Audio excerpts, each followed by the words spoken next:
বড় বাবু লোকটি বড় শান্ত, তার যেমন মাথায় ব্যামন কেউ কখনো জানতো। পিপটি ছিল কচমি চাচি, চেয়ারখানিতে একলা বসে ঝিমঝিমিয়ে হঠাৎ গেলে খেবেন।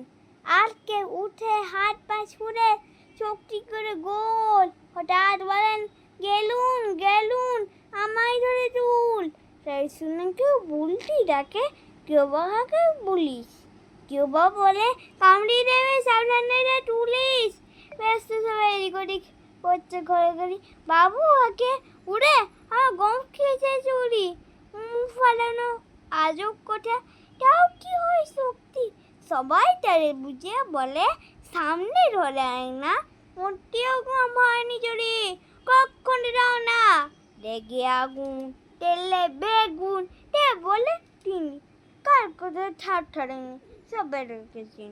মুংরা ছেতে খ্যাংরা ছেতে পিছিয়ে বয়লা, এমন গভীর রাজ্য জানি শ্যামবাবুরে গয়লা। এই গোপ যদি আমার বলিস করবো তোর জবাই। এই না বলে জনি মামা করলেন কি সবাই পিস্তল রেগে পিস্তল খেয়ে তিনি লিখেন খাটায়। কাউকে বেশি লাই দিতেন সবাই তাদের মাথায়। অবশ্যই এই বাড্ডার গলা হচ্ছে খালি গোবর। কোপ চলে কোথায় গেল কে রাখে না খবর। ইচ্ছা করে এই ব্যাটারে গম ধরে খুব নাচে, নাকুল মন্দিরে গোলাল দিয়েছে।